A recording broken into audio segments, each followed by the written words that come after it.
जैसा आप सभी जानते हैं, बंगाल में चुनाव की घोषणा हो चुकी है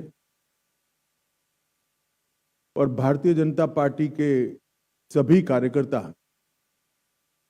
हमारे प्रदेश अध्यक्ष जी के नेतृत्व में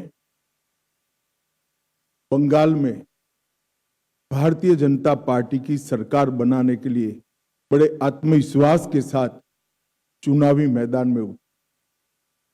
हमारे विपक्ष के नेता श्री शुभेंदु अधिकारी जी ने भी चुनाव के पहले ही पूरे बंगाल का दौरा कर बंगाल में फैली अव्यवस्थाएं, अराजकता और आर्थिक बदहाली और विशेषकर घुसपैठ के मुद्दे को बंगाल के जन जन तक पहुंचाने का काम।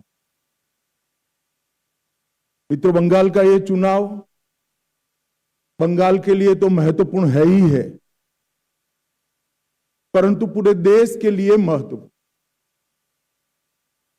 पूरे देश की सुरक्षा बंगाल के चुनाव के साथ एक प्रकार से जुड़ी है। असम में भारतीय जनता पार्टी की सरकार बनने के बाद असम से घुसपैठ कमोबेश समाप्त हो गई। अब एक ही रास्ता बचा है जहां से घुसपैठ होकर पूरे देश के अंदर घुसपैठिए फैलते हैं और देश की सुरक्षा के साथ खिलवाड़ करते। इसलिए बंगाल का एक चुनाव बंगाल के लिए महत्वपूर्ण है कई मायनों में, और देश की सुरक्षा की दृष्टि से देश के लिए भी महत्वपूर्ण। भारतीय जनता पार्टी ने तय किया है कि तृणमूल कांग्रेस के शासन के खिलाफ जनता के जो मुद्दे हैं इसको आवाज देना, जनता की आवाज को मुखर कर बंगाल की जनता के सामने और देश की जनता के सामने प्रस्तुत करना, और बंगाल के आने वाले चुनाव में ये पूरी जो अराजकता तृणमूल के शासन में फैली है इसका हम क्या हल लेकर आएंगे, इसका हम जवाब भी लेकर आएंगे। परंतु आज की प्रेस वार्ता तृणमूल कांग्रेस की इस सरकार के 15 साल के शासन के खिलाफ हमारा चार्जशीट, ये आज की प्रेस वार्ता का मुद्दा है।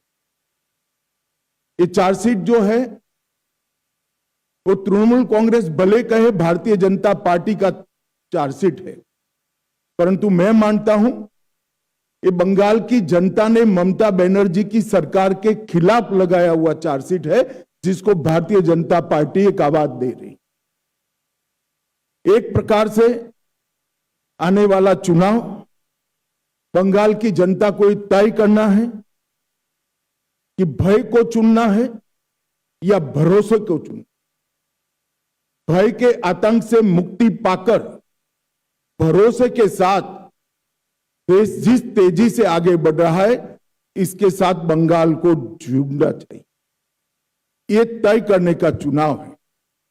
विगत 15 सालों में भय, भ्रष्टाचार और भेदभाव की राजनीति चल रही है।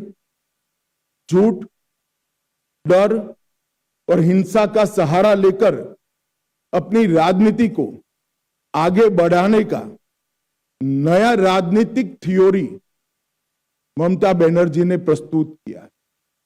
कोई भी सरकार को चुनकर आने का आधार जन कल्याण के काम होते हैं। तृणमूल कांग्रेस का चुनकर आने का आधार झूठ, डर और हिंसा है।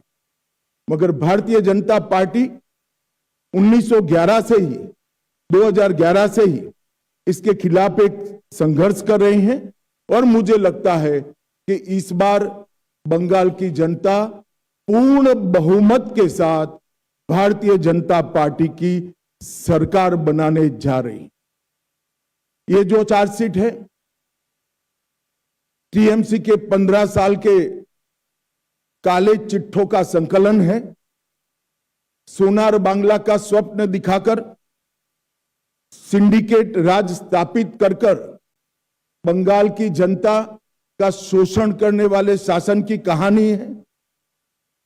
तृणमूल कांग्रेस के कुशासन में बंगाल भ्रष्टाचार की प्रयोगशाला बन चुका है। ऊपर से नीचे तक सफेद पोश आपराधिक सिंडिकेट जनता को परेशान कर रहे हैं और विकास के अभाव में बंगाल इंडस्ट्री के लिए एक प्रकार से ग्रेवयार्ड बन चुका है। बंगाल टीएमसी के पोंचो बिपोर जॉय से ग्रसित यहां घुसपैठियों को प्रोटेक्शन दिया जाता है। तुष्टीकरण को अपना मिशन बना चुकी है सरकार। भ्रष्टाचारी प्रस्तापित रूप से राजनीतिक सिस्टम में पहुंच चुके हैं। कट मनी का कलेक्शन आम बात हो चुका है और सिंडिकेट पर नो एक्शन ये सरकार का स्वभाव बन चुका है।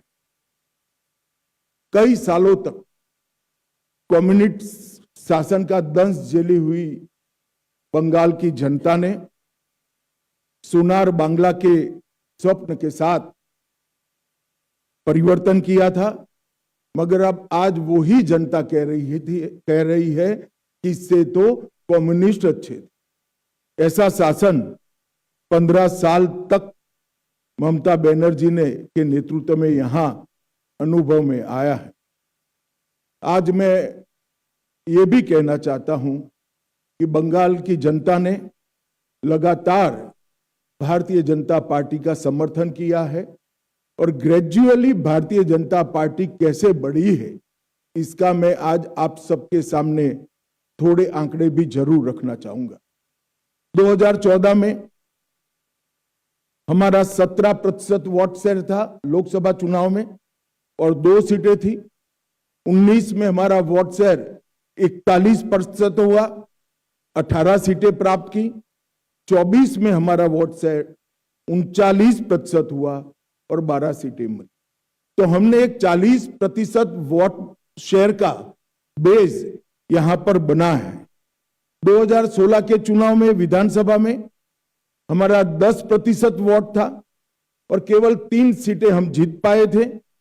21 के चुनाव में 10% से बढ़कर 38% तक हम पहुंचे और 77 सीट के साथ हमारे विधायक दल का श्री शुभेंदु जी नेतृत्व कर रहे हैं।